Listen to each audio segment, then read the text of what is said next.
해당 이후 유산소 호흡 이렇게 되어 있습니다. 자, 해당 과정까지는 산소가 필요 없었는데 이제 다음 단계부터는 산소가 필요합니다. 산소가 직접적으로 필요한 것은 5단계이지만은 그 전자 전달 단계지만 그러나 그때 스톱이 되면은 앞에 단계들도 스톱이 되기 때문에 그 동그라미 3번 단계부터 아세틸코일 단계부터 스톱이 되기 때문에 그렇습니다. 설탕 안에 들어있는 전체 에너지의 일부는 해당 과정에서 방출되고 그게 한 25% 대략 한 25% 정도 된다 그랬죠. 나머지는 두 분자의 피루부산 안에 들어 있습니다. 그 무산소 호흡, 그다음에 유산소 호흡 한 25% 정도는 에너지를 소모했다, 그죠? 나머지 75%는 아직 남아 있다. 그러니까 무산소 운동을 헬스장 가서 운동을 합니다.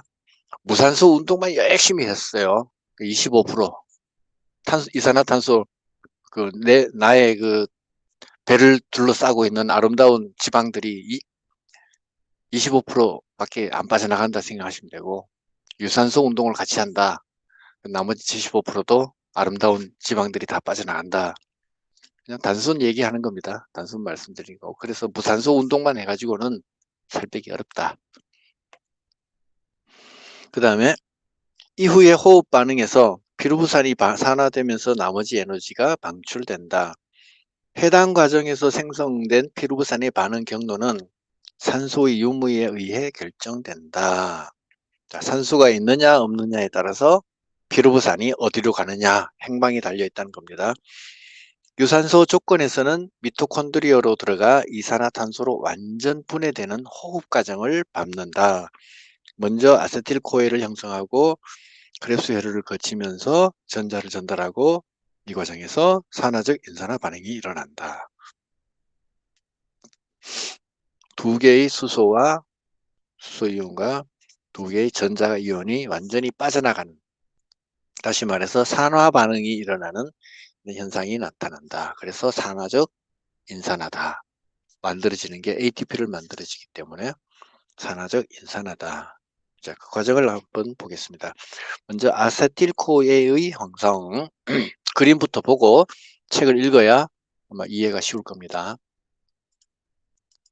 프레젠테이션 보겠습니다. 자, 여기 224쪽에 있는 그림이죠. 그림인데 자, 여기가 바깥쪽입니다. 시토졸, 그 세포줄이 있는 바깥쪽이고 그다음 안쪽이 미토콘드리아, 이쪽이 미토콘드리아 안쪽입니다. 내부 기질. 그리고 이게 막이 두 개가 있죠. 네, 미토콘드리아 막이 원래는 세 개인데 막이 이중막이죠. 한 개 더 있어야 되겠죠. 이쪽에도 한 개 더 있어야 되는데 생략됐다 그렇게 생각하시고 막을 이중층만 지금 그려놨습니다. 자, 바깥의 해당 작용을 통해서 피루부산이 만들어졌죠. 피루부산이 만들어졌고 이제 세포질 미토콘드리아 안쪽으로 들어가서 아세틸코엘을 만들게 됩니다. 자, 여기 보면은 이 부분을 아세틸기라고 이렇게 써놨죠. 아세틸기. 여기 피루부산에도 똑같이 여기가 아세틸기예요. 그죠?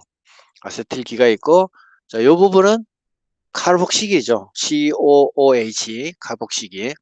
이 카르복시기가 들어오면서 없어지고 대신 여기에 코A, 조효소 A가 붙었습니다. 중간에 중매쟁이가 하나 있네요. 황이죠, 황이 중매를 딱 써가지고 아세틸기하랑 그다음에 조효소랑 결합을 시켜서 아세틸코A가 된 거예요. 그죠? 자, 피루부산이 안으로 들어왔습니다. 안으로 이제 미토콘드리아 안으로 들어왔어요. 드디어 왔고 여기서 CO2가 한 개 빠져나갔어요. 어떻게 빠져나갔냐? 여기 보면은 CO2 이렇게 빠져나갔잖아요. 얘들이 빠져나가 버렸잖아요. 그죠? 빠져나갔죠. CO2로 빠져나갔습니다. 그리고 그 자리에 누가 들어왔냐? 코A가 들어왔습니다. 조효소 A가 들어왔어요. 그래서 조효소 A가 붙었습니다. 황이 중매를 섰고요.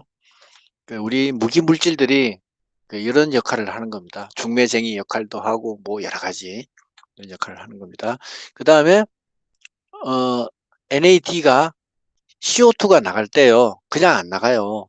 CO2 이제 보내니까 아깝잖아요. 부당이 분해되는 과정. 분해됐으니까 아까우니까 이때 그 남는 게 수소 이런 걸 이용해 가지고 NAD를 NADH로 만들고 그다음에 DH 따라다니는 애 또 하나 붙여 가지고 이렇게 만드는 겁니다. 그러니까 CO2 만드는 자리에 NADH가 하나 또 만들어진다. 이걸 아시면 돼요. 그래서 간단합니다. 피루부산이 아세틸코에로 될 때 CO2가 나가고 이때 누가 작용을 했어요? 바로 탈탄산 효소가 작용했겠죠. 그 다음에 NAD가 NADH가 됐어요. 이때 누가 작용했어요? 여기는 산화하는 효소가 작용했겠죠. 그죠? 그 다음에 코에가 와서 붙어가지고 아세틸코에가 됐다. 이렇게 단계가 되는 겁니다. 자, 계속 책을 보겠습니다.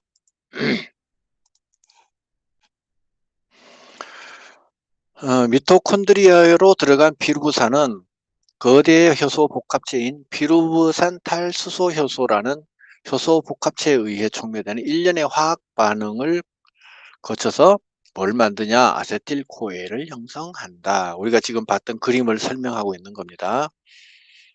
여기서 조효소는 코에를 나타낸 겁니다. 복합효소 단백질에서 비단백 성분을 지칭하며 그러니까 효소는 단백질인데 조자가 붙어 있는 조효소라는 것은 효소를 도와주는 단백질 아닌 부분 그걸 지칭하며 그 가운데 코에는 기전이 기능을 하는 조효소로 기라는 게 뭐냐면 아까 아세틸기 카복실기 있었죠. 그 아세틸기를 이렇게 옮겨주는 그런 작용을 하는 조효소로서 아세틸기의 코에는 아세틸기를 전이한다. 이 점 받는다.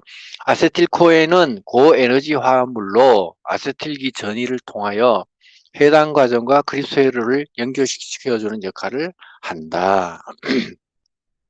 물론 여러 가지 물질이 생합성에서 기초 물질이 되기도 하고요. 아세틸코에의 형성 과정에서는 한 분자의 CO2와 한 분자의 NADH가 생산되며 한 분자의 설탕으로 본다면은 네 분자의 CO2와 NADH가 만들어진다. 자, 피루부산이 바깥에서 시토졸에서 피루부산이 만들어졌습니다. 해당 과정을 통해 가지고 피루부산 만들어졌죠. 그러면은 얘가 안으로 들어오면서 NAD 그 다음에 코A 얘를 만나 가지고 뭐냐 NAD 피루부산하고 코A가 만나 가지고는 아세틸 코A가 돼 있고 그죠? 그 다음에 NAD는 피루부산의 또 일부분 카복실기하고 만나 가지고 NADH 플러스 H 플러스 이 부분이 만들어졌고 그 다음에 CO2가 발생되었죠. 그죠? 이게 피루부산 한 개가 결국 한 개 만들어 생성됐다는 얘기예요. 그죠? 다 한 개씩. 그렇다면 설탕은 피루부산 두 개니까 그죠? NADH도 두 개 만들어지고 CO2도 두 개 발생됐다는 얘기고 설탕은 피루부산이 네 개니까 그죠? 네 개 된다. 이제 그 얘기입니다. 자, 자꾸 이제 설탕, 포도당 갖다 헷갈리는데 어쨌든 포도당 기준으로 딱 중심을 잡고 계시면은 됩니다. 그 다음에 크랩스 회로. 자, 여기서 이제 빙빙 돌아가는 크랩스 회로가 나오는데 앞부분만 먼저 읽어보겠습니다. 크랩스 회로는 피루부산이 아세틸코에를 형성한 다음 일련의 반응을 거쳐 이산화탄소와 물로 완전히 산화되는 이제 여기서는 이산화탄소가 완전히 이제 다 빠져나가는 겁니다. 그래야 살이 빠지겠죠. 이 회로는 1937년 영국의 생화학자 한스 크랩스가 동물세포에서 처음 발견했으며 이 공로로 53년도에 노벨 생리의학상을 받았다.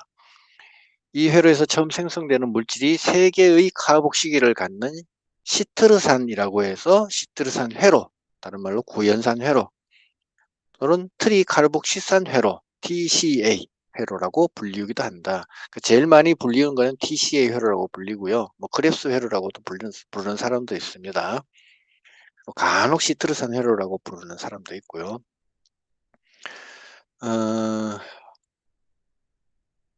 그러면은 시트르산이 뭐냐? 뒤에 책에 226페이지 그림에 한번 펴보시면은 그 녹색 부분에 크레스 회로가 있고 그 위에서 피루부산이 내려와서 아세틸 코에이가 있고 그 다음에 오른쪽으로 시트르산이 만들어졌죠. 그 첫 번째 만들어진 게 그 시트르산이에요. 그래서 시트르산 회로라고도 한다 이제 그 뜻입니다. 자 그러면은 이제 뒷부분을 읽어 나가 그냥 읽으면은 이제 막 어려워요. 무슨 말인지 모르니까 한번 그림을 한번 같이 그려보면서 그 다음에 해보도록 하죠. 자 바깥에서 시토졸에서 피루부산이 만들어졌죠. 그죠? 피루부산이 만들어졌고 그 다음에 미토콘드리아 안쪽으로 들어가서 아세틸 코A라는 물질이 또 만들어졌습니다. 조효소가 붙었어요. 그죠? 그 다음에 아세틸 코A는 다음 단계로 뭐가 되느냐? 넘어가기 전에 옥살 아세트산이라고 하는 옥살아세트산이라고 하는 물질하고 원래 들어있던 회로를 빙빙 돌던 물질하고 같이 합쳐져 가지고 뭐로 만들어지냐 하면은 그 드디어 첫 번째 시트르산이 만들어집니다. 그죠? 첫 번째 시트르산이 만들어지고 이 시트르산에서 다음 물질로 넘어가게 되는데 이게 한 칸에 다 들어갈까? 자, 이소 시트르산. 그죠? 이소 시트르산이 만들어졌습니다. ISO. 그 다음에 다음 물질이 알파 케토 글루타르산이에요. 알파 케토 글루타르산. 그 다음 단계로 넘어가는 게 뭐냐? 숙시닐 먼저 이렇게 한번 다 이렇게 그냥 기억하는 게 좋아요. 다 일단 써놓을게요. 그 다음 단계로 넘어가는 게 숙신산. 어떤 책에는 보면은 석신산이라고 나온 것도 있습니다. 근데 영어에 SU를 석이라고 할 수도 있고 수라고 할 수 있기 때문에 그건 발음 차이기 때문에 그건 상관없고요. 그 다음에 단계가 푸마르산이에요. 푸마르산. 그 다음에 말산. 말산 다음에 옥살아세트산입니다. 말산 얘기 많이 들어보셨죠? 옥살아세트산도 기억나시죠? 그 다음에 알파케토글루타르산도 기억나시죠? 그 단백질 아미노산 할 때 다 공부했던 겁니다. 자 그러면은 피루부산은요 탄소가 3개짜리예요. 3탄소짜리예요. 그 다음에 아세틸코에는 탄소가 2개짜리고 개수를 제가 다른 색깔로 적어 볼게요. 피루부산은 3개짜리, 아세틸코에는 2개짜리, 시트르산은 몇 개냐? 6개짜리인데 옥살아세트산이 4개짜리예요. 4 더하기 2해서 6이 되는 거예요. 그 다음에 이소시트르산은 이소라는 말이 비슷한 유사한이라는 뜻이에요. 같은 6개짜리예요. 6개짜리고 그 다음에 알파케토글루타르산은 탄소가 5개짜리예요. 5개짜리고 숙신일코에는 4개짜리예요. 그 다음에 숙신산도 4개, 푸마르산도 4개, 말산도 4개, 다 4개짜리예요. 그러면은 자세히 봅시다. 피루부산에서 아세틸코에로 넘어갈 때 우리 아까 CO2 하나 빠진다 그랬죠. 그죠? CO2가 하나 빠져나갔어요. 그죠? 그 다음에 3개에서 그래서 2개가 됐어요. 그 다음에 6개에서 5개 될 때 이때 또 CO2가 하나 빠져나오겠죠. 그죠? 빠져나올 거고. 그 다음에 5개에서 4개 될 때 이때 또 CO2가 빠져나와요. 그러면 보세요. CO2가 1개 나왔죠? 2개 나왔죠? 3개 나왔죠? 피루부산이 탄소가 3개짜리니까 CO2가 완전히 여기서 다 빠져나간 거예요. 그죠? 다 빠져나갔어요. 그 다음에는 다 4개, 4개니까 이산화탄소가 이제 빠져나갈 자리가 없죠. 다 CO2가 다 빠져나갔습니다. CO2가 빠져나가는 자리에 뭐가 생긴다 그랬어요? NADH가 생긴다 그랬죠. 자, 이 자리에 NAD에서 NADH가 생깁니다. 그죠? NADH가 생겨요.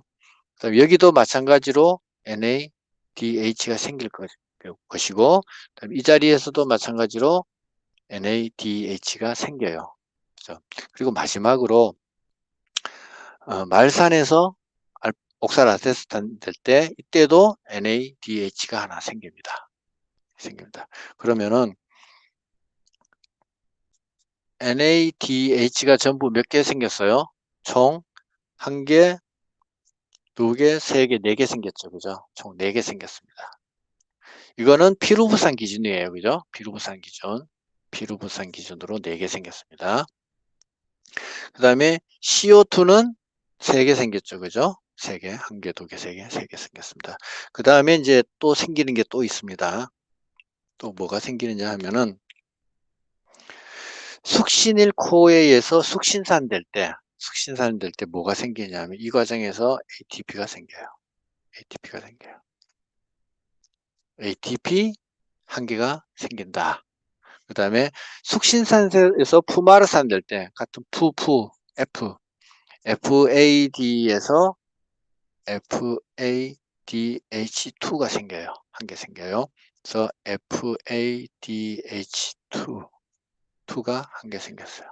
이렇게 생겼습니다. 이게 다 생기고 말고 하는 게 전부 다예요.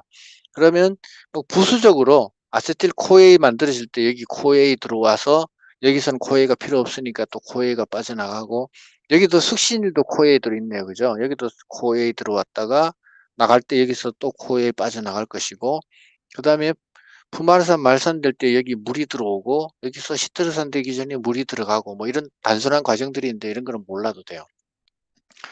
중요한 거는 CO2가 빠져나오는 자리. 이 자리에 누가 작용을 했다? 탈탄산 효소가 작용했다는 거. NADH가 만들어지는 자리에 산화하는 효소가 작용했다. FADH가 만들어진 자리에서도 산화하는 효소가 작용했다는 거. 이런 것을 기억하시면 되겠습니다. 그리고 뭐 그렇게 됐습니다. 그 다음에 우리가 피루부산 한 분자를 통해 가지고 이렇게 만들어졌어요. NADH 4개, CO2 3개, ATP 1개, FADH2 1개. 그러면 포도당 기준으로 한다 그러면은 곱하기 2 하면 되잖아요. 8개, 6개, 2개, 2개 만들어졌죠. 그죠? 자, 그러면은 우리가 한 군데 정리를 한번 해 놓읍시다. 어떻게 정리를 해 놓냐 하면은 아까 해당 작용할 때 자, ATP가 1개 만들어졌죠. 그리고 2개 피루부산 하나 만들어질 단계 동안 1개이고 전체 포도당 기준으로 한다면은 ATP 2개 만들어졌죠. 그죠? 그다음에 NADH도 2개 만들어졌었죠. 아까 그죠? 해당 작용할 때. 그다음에 아세틸코에이하고 그다음에 TCA 회로 다 합쳐 가지고 지금 보시면은 ATP가 2개 만들어졌다 그랬고 그죠? 그다음에 NADH가 총 8개 만들어졌고 그다음에 FADH2가 2개 만들어졌고 그다음에 CO2가 3개, 6개죠. 그죠? 분당 기준이니까 이렇게 만들어졌습니다. 자, 너무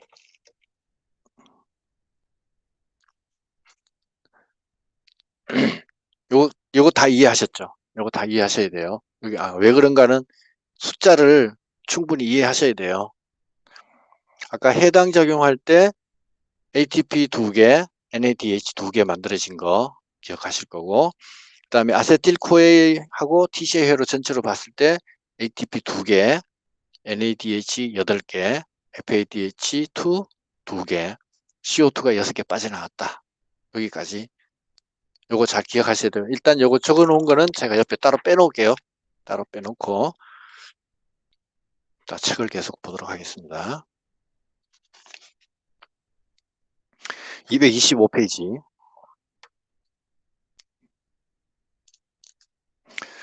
이 회로를 간단히 요약하면 아세틸코에이가 H2O의 도움으로 옥살아세트산과 반응하여 시트르산을 생성한 후 계속하여 탈탄산, 탈수소, 가수화 작용으로 같은 경로를 거쳐서 옥살아세트산이 재생되는 일련의 과정이다. 일련의 과정이다. 이게 빙빙빙빙 돌아가는 회로 과정이다.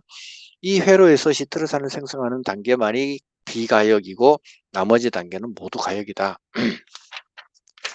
아까 아세틸코에이랑 옥살아세트산이 만나서 시트르산 되는 이 과정, 이거는 비가역이에요. 뒤로 빠꾸가 안 돼요. 근데 나머지는 다 빠꾸가 가능하다는 거예요. 중간에 막 이게 바뀌기도 하고 이렇게 가역이 가능하다는 겁니다. 서로 바꿔 쓰는 게 가능하다는 겁니다. 그리고 크랩스 회로에서 생기는 중간 대사 산물은 여러 가지 유기화합물의 생합성에 사용된다. 즉 옥살아세트산은 아스파르트산, 알파케토글루타르산, 글루탐산과 같은 아미노산의 생합성 물질이며 우리 이거 앞에서 다 했습니다. 앞에서 150페이지 이거 모르시는 분은 150페이지 찾아보시면 다 나옵니다. 숙신일코에는 포르피린의 전구 물질이 된다. 포르피린 요거는 165페이지 다 나옵니다. 우리 앞에서 다 했습니다. 지금 설명을 더 안 하겠고요. 그 다음에 크랩스 회로가 한 번 도는 과정에서 한 분자의 부산이 산화되면서 두 분자의 CO2가 방출되고 세 분자의 NADH, 한 분자의 FADH2 그리고 한 분자의 ATP가 생성된다. 우리 조금 아까 살펴봤죠. 설탕을 기준으로 하면 각각 4배가 생산되는 걸 셈이고 포도당 기준으로 하면 각각 2배가 생산되는 셈이고 그죠? 식물의 크랩스 회로는 동물과는 몇 가지 다른 특징이 있답니다. 예를 들면 어떤 게 있느냐?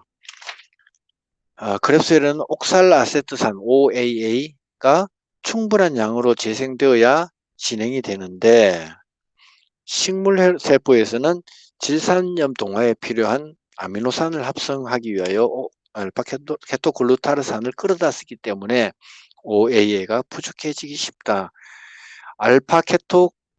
알파케토글루타르산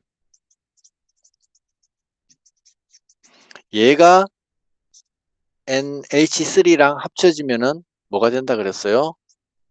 글루탐산 된다고. 그죠? 아미노산의 그 가장 출발 물질 된다고. 이게 어디 나와 있다고요? 150페이지에 나와 있다고. 우리 앞에서 했던 얘기입니다. 이 알파케토글루타르산. 이 알파케토글루타르산이 여기 있죠? 얘가 글루탐산 만드는데 자꾸 사용돼요. 빠져나가요. 얘가 조퇴해가지고 딴 데로 자꾸 가요. 그러면 뒤에 과정들이 스톱되겠죠. 스톱되면은 옥살아세트산이 있어야 시트르산을 만들 수 있는데 이게 안 된다는 거예요. 그러니까 일단 옥살아세트산으로 시트르산 만들었으면은 뒤로 바꾸고 안 되는 거예요. 그래야 계속 공장을 돌릴 거 아니에요. 그죠? 그 식물 같은 경우에는 얘를 가지고 아미노산 만드는 데 사용된다는 거. 이제 그게 하나의 그 문제가 된다는 거죠. 뭐 잘 영양이 좋을 때는 상관이 없겠죠. 주로 이 콩과 식물이 아미노산을 많이 만드니까. 따라서 OAA를 보충하기 위해 시토졸에서 해당 과정 중 나오는 PEP 인산연을 피루부산을 OAA로 전환시켜 보충받거나 액포에 저장해둔 말산을 피루부산으로 산화시키거나 OAA로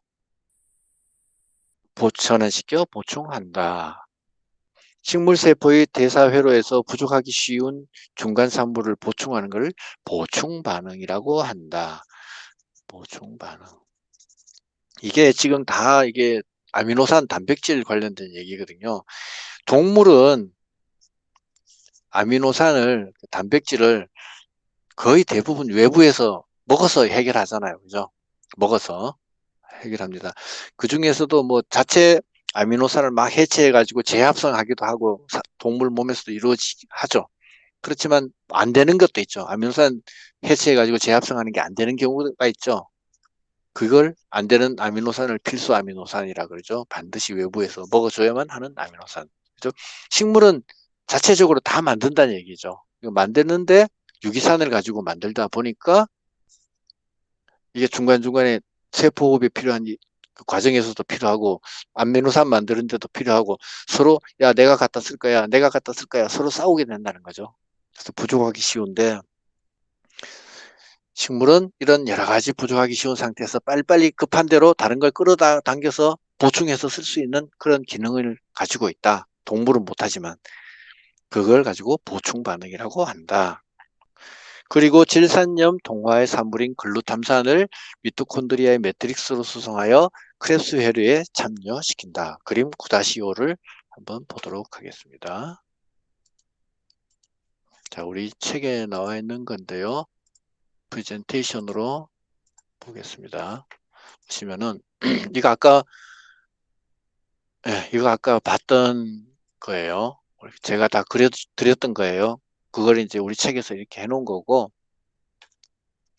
말산 같은 경우에 아까 저장한다 그랬잖아요. 그죠? 그리고 말산은 사용되는 부위가 그 용도가 어마어마하게 많아요. 하여튼 그 말산을 급할 때는 땡겨와서 쓸 수 있다는 얘기고, 그 다음에 글루탐산 여기 있잖아요. 그죠?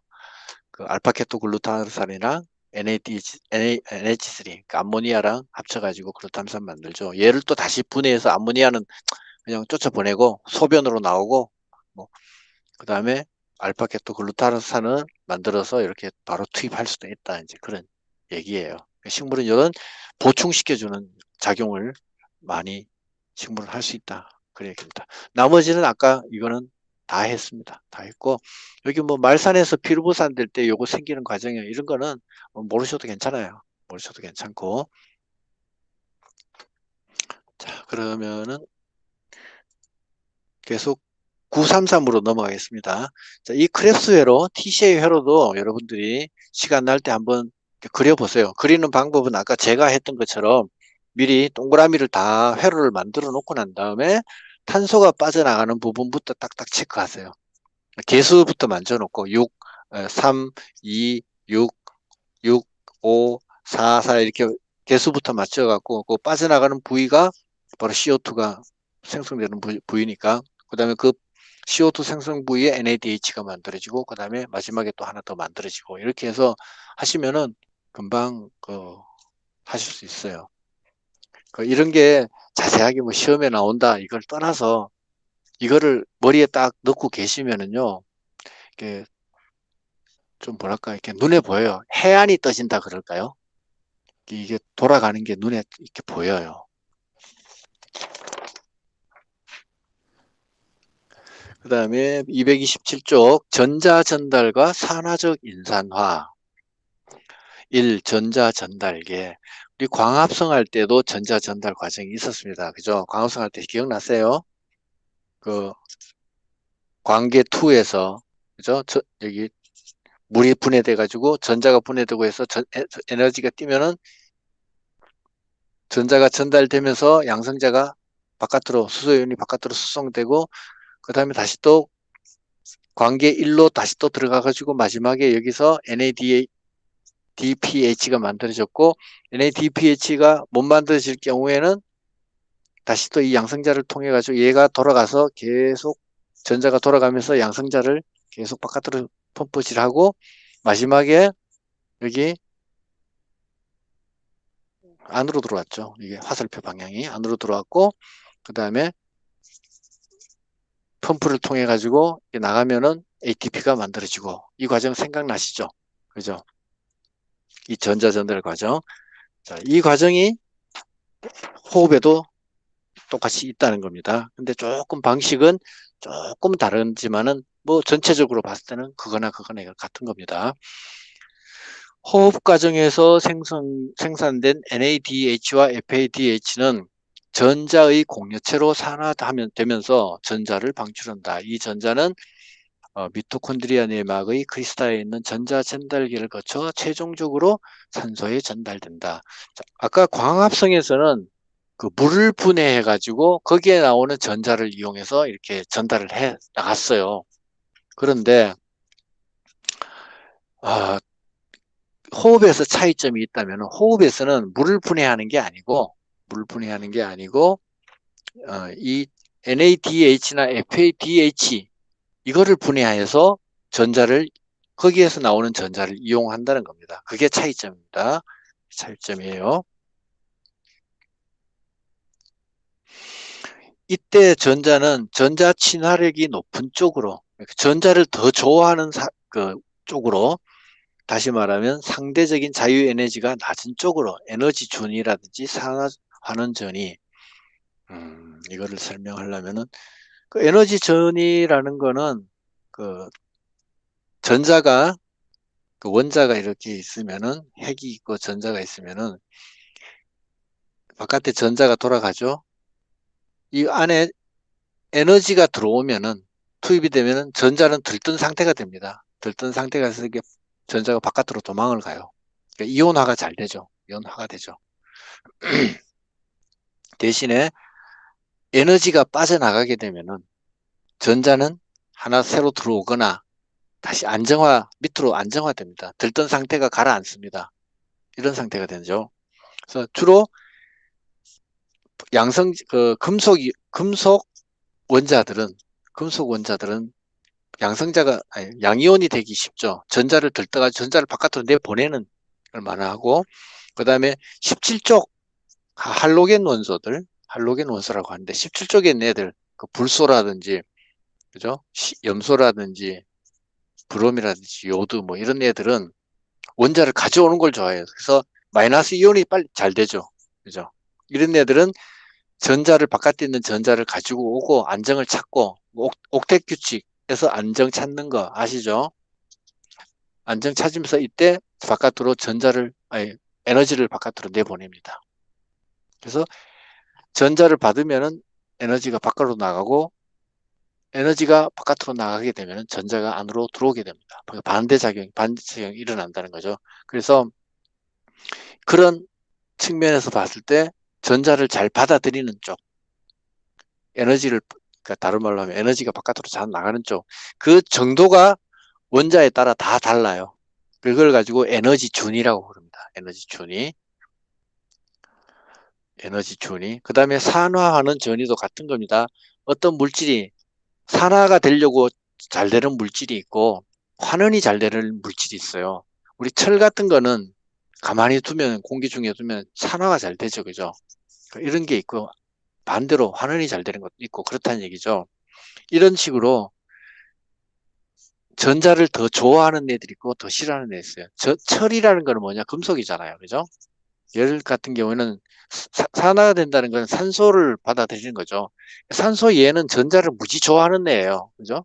금속이 가지고 있던 전자를, 야, 너 혼자 필요 없지? 날 줘 해가지고 산소가 여기 붙어가지고 빌 붙어가지고 전자를 마치 자기 것처럼. 왜? 산소는 전자를 되게 좋아하는 애잖아요. 붙어가지고 결과적으로 이 철이라는 거를 산화시키는 거죠. 녹슬게 만드는 거죠. 산소가 들어와서. 그런 어, 그런 정도가, 그걸 산화되는, 전자를 좋아하고 싫어하는 정도가 원소마다 다 달라요. 그래서 이 에너지가 낮은 쪽으로 전자가 전달된다. 그 얘기가 뭐냐면 들뜨지 않은 거죠. 에너지가 낮으니까 전자가 들뜨지 않은 상태죠. 그러니까 들뜨지 않았으니까 전자가 들어오는 거예요. 에너지가 낮으니까 전자가 밖에서 들어오는 겁니다. 전자가 바깥으로 나간다는 것은 반대로 에너지가 안으로 들어와서 들떴다는 상태고, 그렇게 생각하시면 됩니다. 이렇게 해서 전자 전달계는, 이게 사실은 설명을 드리려면 차분히 길게 설명을 드려야 되는데 이 상태에서는 안 되고, 어차피 안 돼요. 그 중심에는 옥텟 규칙이 있다는 거. 옥텟 규칙은 우리 지난번에 동영상도 올려드렸으니까 그걸 보시면 돼요. 그러면은 어떤 원소에 따라서 전자를 받아들이는 걸 좋아하는 원자도 있는가 하면, 반면에 전자를 바깥으로 내보내면서 안정을 찾는 그런 원소도 있다. 주로 이쪽 쪽에, 수소하고 이쪽에 있는 애들은 금속 애들이에요. 얘들은 그저 양성자가 잘 돼요. 그죠? 양이온이 돼요. 양이온. 얘들은 전자를 바깥으로 내보내는 거예요.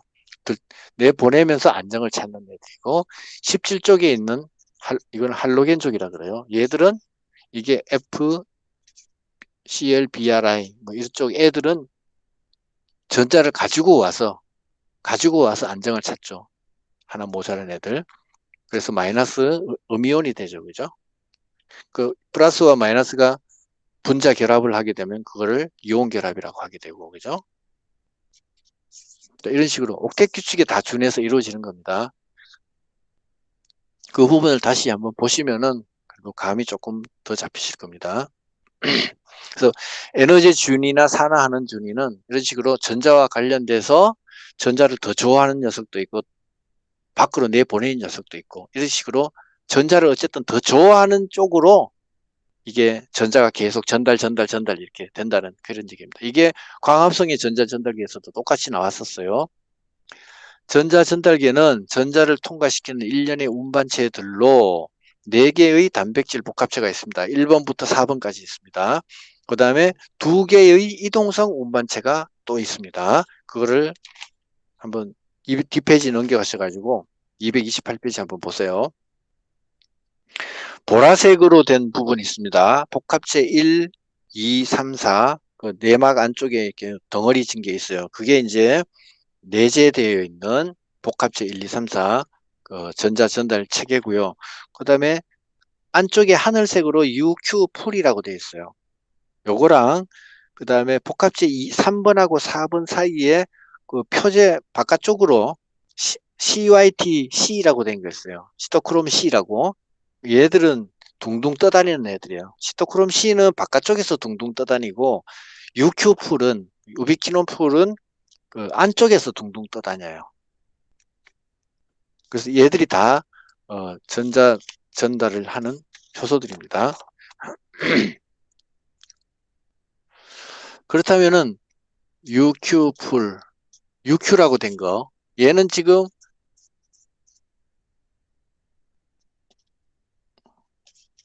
이 안쪽에서 UQ가 이렇게 유퀴논이 돌아다니잖아요. 그러니까 안쪽은 여기는 지질 쪽이고 바깥쪽은 여기는 머리는 친수성이잖아요. 여기는 친수성, 여기는 안쪽은 소수성, 지질 성분. 그러니까 UQ는 다른 말로 하면 지질 성분에 가깝다는 거고, 그죠? 그 다음에 시토크롬 C는 머리 쪽에 이렇게 둥 떠 있잖아요.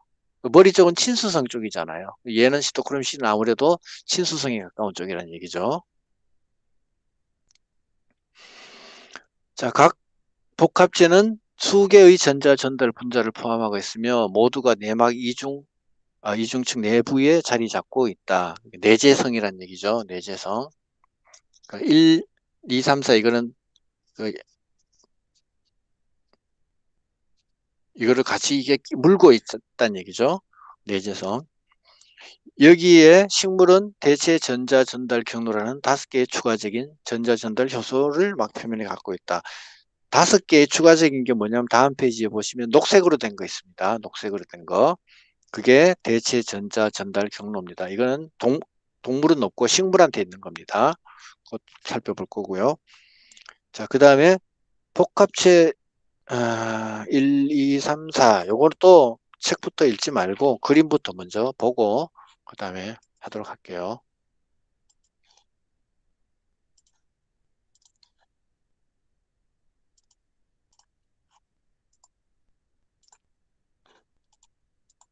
자, 프레젠테이션 화면 나와 있습니다. 이거 한번 보시고요.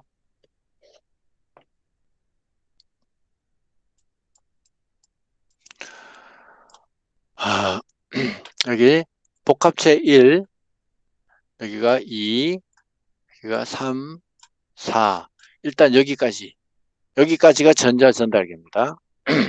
ATP 합성 요소 있는 거 이거는 산화적 인산화 단계에서 사용되는 거고요. 자, 일단 여기까지 먼저 잘라서 볼게요. 여기에 보면은 NADH가 사용됩니다. 우리가 광합성에서는 여기 관계2에 전자가 전달될 때 물이 분해됐잖아요. 여기서.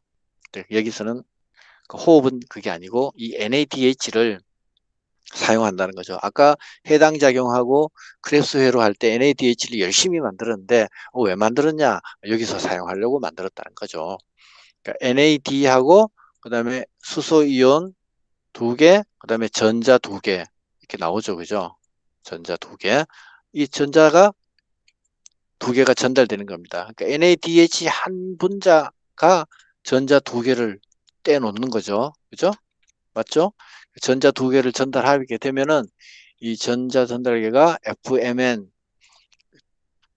그 다음에 이걸 거쳐가지고 유비퀴논 풀 또 거쳐가지고 시토크롬 C 여기 단계로 간다는 거죠. 이렇게 전달되고 또 얘가 또 시토크롬 C를 돼서 얘는 시토크롬 C 얘랑 아까 유비퀴논 풀 얘들은 중간에 얘는 안쪽에서 왔다 갔다 하는 애예요. 왔다 갔다. 그다음에 시토크롬 C 얘는 바깥에서 왔다 갔다 하는 거예요. 왔다 갔다 하면서 전자를 받아서 다음 단계로 이제 넘겨주고 그다음 마지막으로는 이 전자가 누굴 주냐? 산소한테 줘요. 그러니까 산소한테 전자를 넘겨주면은 이 산소는 안 그래도 전자를 가지고 있는데 또 산소가 전자를 더 받으면 얘는 또 엄청 들뜨겠죠. 산소가 들뜨면 집안에 문제가 생겨요. 막 온 동네 돌아다니면서 그냥 해코지를 하고 난리가 아니에요. 그래서 얘를 포박을 합니다. 뭘로? 다시 수소랑 포화를 해서 물 만들어 버려요. 물로 딱 만들어 버리면은 산소가 동네 돌아다니면서 나쁜 짓을 못 하니까, 그래서 물로 만들어서 끝납니다. 그래서 최종적인 전자의 수용체는 결국 누구냐? 산소라는 거죠. 그러니까 호흡을 할 때 산소가 왜 필요하냐? 전자를 마지막에 최종적으로 줘야 되는데, 누군가를 줘야 다음 단계가 또 계속 돌아갈 수가 있는데, 그 전자 줄만은 마땅한 데가 없으니까 가장 간단한 산소 좋아하는, 그러니까 전자를 좋아하는 껄떡대는 산소한테 전자를 넘겨준다 이 얘기예요. 그리고 산소는 물이 돼서 바깥으로 나온다. 그러니까 우리가 생각하던 CO2를 마시면은 뭐 산소를 마시면 CO2가 돼서 나오고 O2가 CO2가 돼서 나온다. 이제 그거하고는 생각이 좀 다르죠. CO2는 포도당이 분해된 데서 나가는 거고, 그다음에 O2는 물이 돼서 빠져나간다. 그렇게 해서 경로는 그렇게 되고요. 녹색은 이따가 나중에 보겠습니다. 그 다음에 일단 전자가 들어왔으면은 이 전자가 NADH가 결합해서 NAD로 분해될 때, 떨어질 때 마찬가지로 전자가 발산이 되는데, 이 전자는 에너지가 높아요. 이 에너지의 힘으로 뭘 하느냐? 양성자를 바깥으로 퍼내는 겁니다. 수소이온을. 여기에 지금 수소이온들이 있어요. NADH에서 NAD 만들어질 때도 수소이온 나왔잖아요. 이런 애들을 바깥으로 퍼내는 겁니다. 바깥으로 퍼내요. 자, 복합체 원에서는 4개를 퍼내요. 4개. 4개를 퍼내요. 4개를 퍼낼 수 있어요.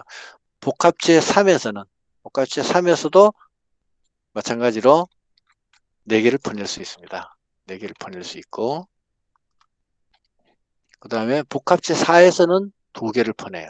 전자가 2개를 퍼냅니다. 그럼 총 4개, 4개, 2개 하니까 전부 10개가 되죠. 4, 4, 2 하니까 10개.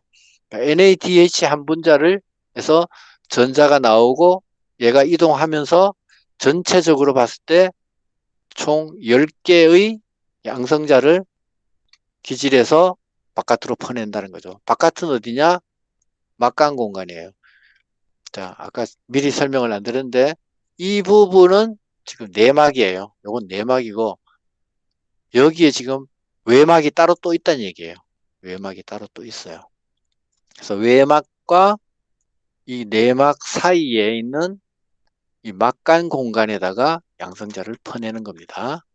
양성자를, 수소이온을 퍼내가지고, 그 다음에 이 수소이온이 여기 이 부분에는, 막간 공간에는 수소이온이 많아지겠죠. 양성자가 많아지겠죠. 그럼 저절로 양성자 기울기가 형성이 되겠죠.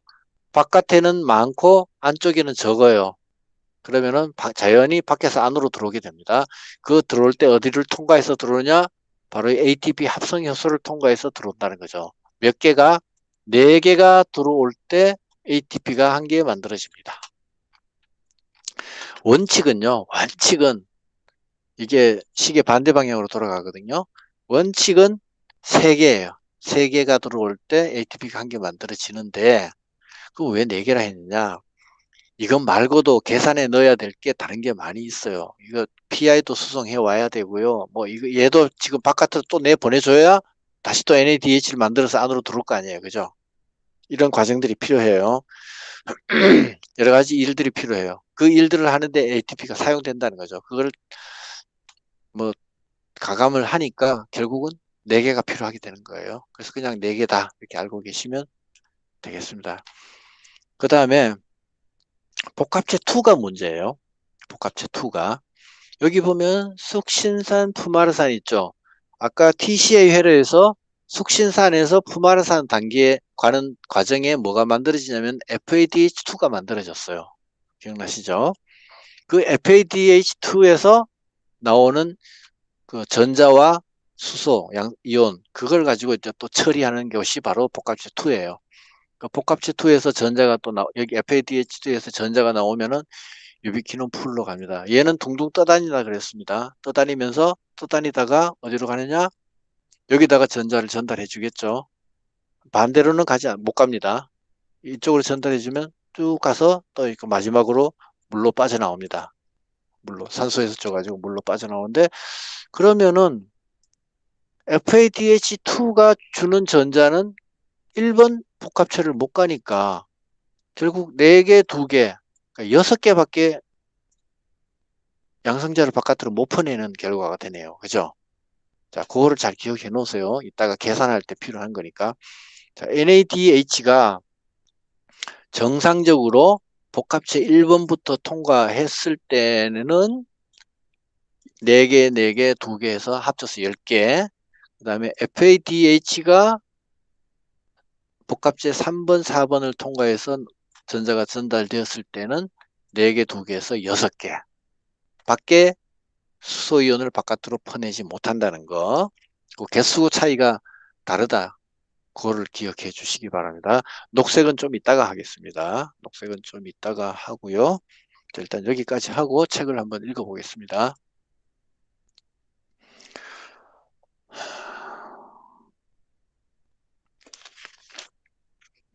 227페이지. 복합체 1은 이라고 된 거 있죠? 복합체 1은 기질에서 생성된 NADH로부터 2개의 전자를 받아 유비퀴논으로 전달한다. 여기 이 문장 이해하시죠? 그 다음에 복합체 1의 전자 전달 분자는 FNN, 플라빈 모노뉴클레오타이드, 색소 성분이죠, 플라빈이. 그 다음에 철황 단백질 등이다. 이 복합체를 통해 구하면서 기질로부터 내막 공간으로 전자쌍당 4개의 양성자를 퍼낸다. 자, 복합체 1에서는 양성자를 4개 바깥으로 퍼낼 수 있다. 그 다음에 그 괄호 안에 그 NADH라고 쓰고 NAD 플러스 E 전자 마이너스 플러스 H 플러스 이렇게 돼 있잖아요. 이 앞에 E자가 사실은 빠진 거예요. 빠진 건데 그냥 이해하시면 돼요. 그 다음에 복합체 2에서 2번 복합체에서 이거는 숙신산 탈수소 효소라고 돼 있죠. 숙신산에서 푸마라산 넘어가는 그 단계가 이 전자전달계 내막이랑 같이 붙어 있는 거예요. 지금 붙어 있는 상태예요. 크랩스 회로에서 숙신산의 산화를 촉매하는 효소로 막 결합 단백질이다. 예, 막하고 결합이 되어 있습니다. 전자 전달 분자로는 FAD와 철황 단백질을 함유하고 있다. 숙신산으로부터 전자를 받아서 FADH2로 환원시킨 후 전자를 우비퀴논으로 전달한다. 이 복합체에서 양성자는 펌핑하지 않는다. 자, 여기 내용 다 이해하시죠? 그 다음에 복합체 3에서는 환원된 우비퀴논 계속 산화, 환원 이런 말 계속 나오거든요. 그거를 잘 이해하시기 바랍니다. 환원된 우비퀴논이라 환원된 우비퀴논으로 전자를 받아 시토크롬 B 철랑 중심 그다음에 시토크롬 C1을 거쳐서 시토크롬 C로 전달하며 전자 쌍당 4개의 양성자를 바깥으로 퍼냅니다. 복합체 3에서는 4개를 퍼낸다. 복합체 4번 여기에서는 2개의 구리 분자 시토크롬 A와 A3를 포함하고 있고 최종 산화 효소로서 시토크롬 C로부터 전자를 전달받아 산소 분자를 환원시켜서 물로 만든다. O2 플러스 4개의 전자 더하기 4개의 수소 이온 하니까 물 2개 분자 이렇게 됐다. 그리고 전자 쌍당 2개의 수소 이온을 막간으로 퍼낸다. 자, 이건 앞에 이제 그림 보면서 얘기했기 때문에 이거 쉽게 이해하실 수 있었죠. 그다음에 전자 전달계를 거친 전자는 최종적으로 산소에 전달된다. 만약 산소가 없다면 전자를 수용하지 못하므로 전달계에 전자가 포화되어 전자 전달이 중지되고 앞에 길이 도로가 막혀가지고 스톱이 되는 거예요. 중지되고 크랩스 회로도 반응이 정지된다. 그래서 호흡에는 산소가 반드시 필요한 것이다. 자, 이렇게 산소가 없어가지고 그 전자 전달이 스톱이 되면은 전자 전달계만 스톱이 되는 게 아니라 앞에 있던 그 TCA 크랩스 회로도 같이 스톱이 된다는 이 얘기입니다. 왜 그러냐? NADH를 더 이상 공급할 필요가 없어져 버렸기 때문에. 그죠? 또한 산소가 전자를 결합하면 활성산소가 되며 이것이 바로 물로 환원되지 않으면 다른 화합물과 반응하여 여러 가지 해작용을 일으킬 수 있다. 산소는 안 그래도 조금 온 동네 다니면서 찝쩍거리는 애인데 거기다 전자까지 줬으니 더 난동을 부리겠죠. 그러니까 빨리 물로 만들어 버리는 겁니다. 그 다음에 산화적 인산화 229페이지 ATP 합성 이제 드디어 이제 최종 단계에 이르렀습니다. 산화적 인산화 반응은 광합성에서처럼 화학 삼투설에 기초를 두고 있다. 화학 삼투설은 뭐죠? 삼투압이 고농도에서 저농도 쪽으로 물질이 이동하는 거, 삼투작용이 일어나는 거, 그걸 얘기하는 거죠. 전자 전달계 자체는 직접 ATP를 합성하지 못한다. 그렇죠. 전자를 전달하면서 수소이온 양성자를 바깥으로 퍼내는 일만 했어요. 그죠? 전자 전달. 광합성에서처럼 ATP 합성은 내막에 분포하는 ATP 합성 효소라는 복합 효소 단백질에서 일어난다. 전자 전달 과정에서 전자 전 친화력의 차이에 해당되는 자유 에너지가 방출되어 수소이온을 막간 공간으로 퍼내 막 내외 수소이온의 농도 기울기를 형성한다. 수소이온을 퍼내는 펌프는 복합체 1, 3, 4에 위치하는 것으로 알려져 있다. 막간 공간에 수소이온 농도가 높아지면 농도차를 극복하기 위해서 ATP 합성 효소로 통하여 기질로 이동하게 된다. 이 과정에서 ATP 합성 요소가 구동되어 ADP와 무기인산이 결합하여 ATP를 생산한다. 이런 ATP 합성은 전자를 잃는 과정에서 일어나고, 그렇죠? 그 전자 전달기에서 전자를 계속 잃어가는 과정이었죠. 그 과정에서 일어나고, 그 다음에 산소에 의존하고 있어요. 그래서 산화적인 인산화라고 한다. 네, 계속 읽었지만 앞에 그림에서 다 보셨기 때문에 그리고 광합성에도 똑같은 과정이 있기 때문에 아마 이해하셨으리라 봅니다. 자, 그 다음부터 읽을 것은 이제 ATP를 도대체 몇 개를 만들어낼 수 있느냐. 이제 숫자 이제 맞춰보기 게임이에요. 1분자의 포도당이 완전히 산화할 때 몇 개의 ATP 분자가 생성되는지는 오래전부터 광범위하게 연구되어 왔습니다. 자, 그래서 이제 실험을 한번 해봅니다. 녹두 배축에서 분리한 미토콘드리아 현탁액을 배축이 그 배에서 배축 아시죠? 그 자엽 밑에 부분에 나중에 줄기가 되는 부분을 배축이라 그러죠. 가장 이해하기 쉽게 알 수 있는 게 콩나물의 줄기 부분. 그게 이제 옛날에는 배축이었죠. 그게 자라가지고 콩나물의 줄기가 된 거죠. 이거 현탁액을 이용해서 산출할 수 있는데 이때 ADP를 증가시키면 ADP를 계속 넣어주는 거예요. 그러면 ATP로 만들어라 이 얘기죠. 호흡 속도가 증가하고 첨가한 ADP가 ATP로 모두 전환되면 만들어지게 되면은 호흡 속도는 다시 원래 상태로 돌아간다. 이러한 원리를 이용해서 소모된 산소 대 첨가된 ADP, 자, ADP 나누기 산소 이 비율을 구해 보면은 어떤 기질이 산화될 때 생성되는 ATP를 양을 계산할 수 있다. 이게 산소가 들어간다는 거는 전자가 두 개 전달되는 거잖아요. 그죠? 전자가 두 개 전달되는 거는 결국은 뭐냐? NADH가 하나 소비되면은 나중에 산소 O2가 그 전자를 받잖아요. 같은 비라고 생각하시면 돼요. NADAP가 사용됐을 때 ATP는 도대체 몇 개가 만들어질까? ATP는 몇 개가 소모됐을까? 같은 말이에요.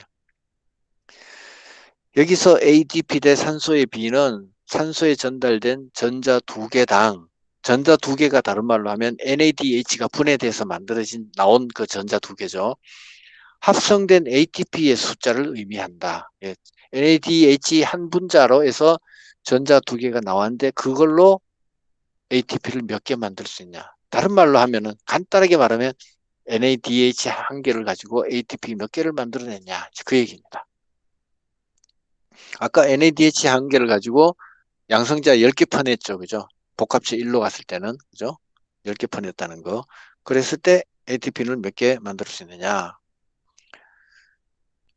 미토콘드리아 매트릭스 에서 형성된 NADH의 전자에 대해 ADP 나누기 산소의 비를 실험적으로 구해보니까, 실험에서 구해보니까 약 2.5가 나오더래요. 그러니까 NADH 한 분자를 가지고 ATP를 2.5개 만들 수 있다는 거예요. 나오더라. 이게 보면 4 나누기 10이죠. 그죠? NADH가 아까 총 양성자 퍼내는 게 10개였고, ATP 하나 만드는데 4개가 필요했잖아요. 그러니까 4분의 10 하니까 2.5 나오죠. 그죠? 미토콘드리아 밖에서 생성된 NADH는 약 1.5개가 나오더라. 여기가 이것은 뒤에 설명하는 이론적 계산치와 잘 일치한다. 자, 다시 한번 우리 프리젠테이션 다시 한번 보세요. 보시면은 여기 이제 기질 안쪽에 미토콘드리아 안쪽에서 만들어진 NADH를 가지고 했을 때는 전자가 이동하면서 10개를 퍼냈다 그랬어요. 그죠? 10개를 퍼냈는데 여기에 있는 NADH 있습니다. 이 NADH는 막간 공간이니까 바깥에서 들어온 거예요. 해당 작용에서 들어온 거란 얘기죠. 들어온 녀석이에요. 얘는 여기서 지금 이 녹색 여기를 통해 가지고 유기풀로 전달되잖아요. 얘는 지금 복합체 1 여기를 통과를 못했잖아요. 못했으니까 얘도 마찬가지로 여기 와서 복합체 3 여기 그다음에 4 여기만 통과했으니까 결국 4 더하기 2 6개밖에 통과를 못했다는 얘기예요. 자, 이 막간 공간에 있는 NADH나 NADPH는 다 외부에서 들어온 겁니다. 다 외부에서 들어온 거예요. 그래서 얘들은 NADH 같은 경우에는 해봐야 6개밖에 안 나온다. 그래서 책에 다시 보시면은 1.5개가 나온다. 6 나누기 4 하니까 1.5가 나오는 거죠. 자, 여기까지는 이제 실험적 수치고요. 실험적 수치이고, 이론적 수치로 한번 볼게요. 이론적 수치를 잘 이해를 한번 해봅시다. 재밌어요. 전자가 산소로 이동할 때 수송되는 양성자 수를 바탕으로 합성되는 ATP 수를 이론적으로 한번 계산해 보자. 먼저 한 분자 ATP를 생산하는데 4개의 양성자가 필요하다. ATP 하나 만드는데 4개 필요하대요. 자, 학자에 따라서는 3개, 2개 뭐 말하는 사람도 있는데 그건 뭐 그렇다 치고 학자들끼리 싸우라 그러고 우리는 지금 계산하기가 더 바쁘니까 3개 또는 2개 할 때 175페이지에 보시면요. 3개라고 나온 부분이 있어요. 한 쌍의 전자가 각각의 복합체를 통과할 때마다 1에서 4개, 3에서 4개, 4에서 2개를 퍼낸다 그랬죠. 다 합쳐서 10개였죠. 그죠?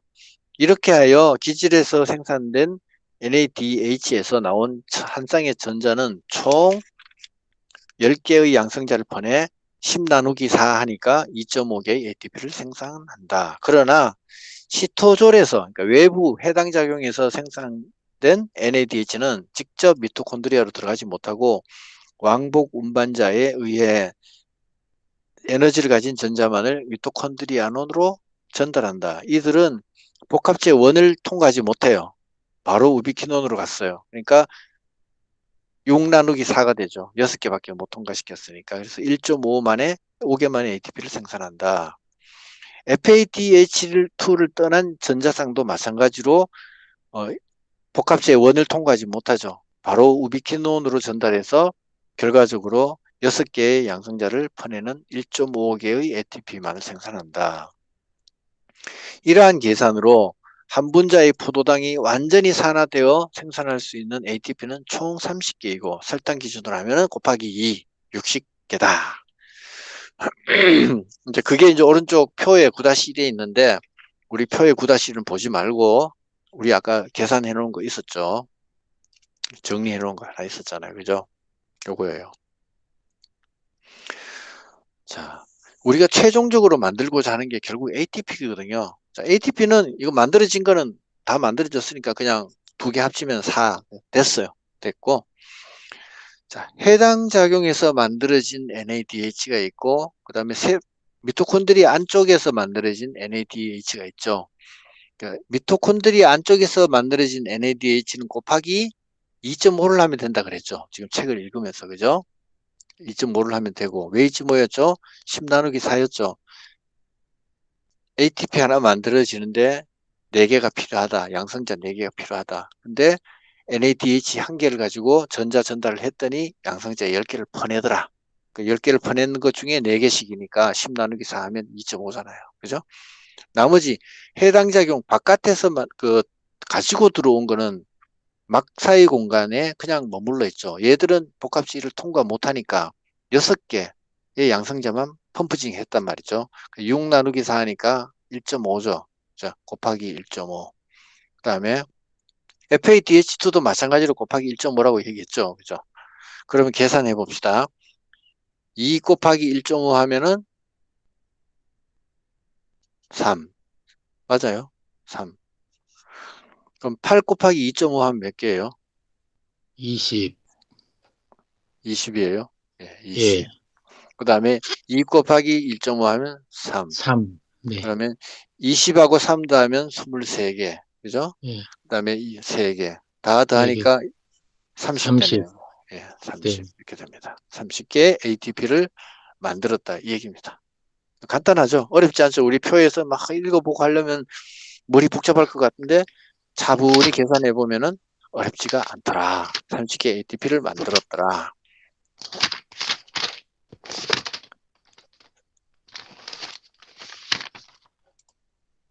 자, 그 다음에 계속 230페이지 밑에 읽어볼게요. 선배님, 저 AT, 하나만 질문, 선배님, 예, 예, 예, 아까 뭐 10분의 4, 6분의 4 이런 거 있잖아요. 예. 이런 게 그 ATP, 그 양성자 4개로 ATP를 그 한 개를 만든다는 지금 그 말씀이신 거죠? 양성자 그 ATP 한 예. 개 만드는데 네 개의 양성자가 양성자가 필요하다는 거죠? 필요하다. 예. 예, 근데 예. NADH 한 분자를 가지고 10개를 바깥으로 퍼냈잖아요. 네. 그러니까 10개를 퍼냈는데 그 중에 4개씩 해가지고 ATP를 만들 수 있죠. 그죠? 예, 그죠? 4개요. 예, 그러니까 예. 10, 그러니까 아, 10 나누기 4죠.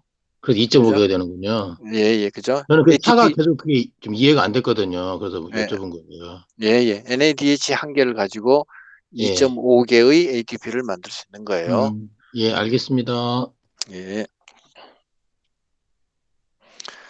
그 다음에 계속 읽어볼게요. 230쪽이에요. ATP가 분해되면서 방출되는 에너지는 7에서 12kcal 몰당이므로 높은 값으로 계산해 보면은 높은 에너지 값으로 총 60몰의 ATP가 갖는 열량을 계산해 보면은 12 곱하기 60은 720이다. 자, 7에서 12 정도 한 몰당 계산해 보면은 근데 요 12를 가지고 계산해 보자는 거죠.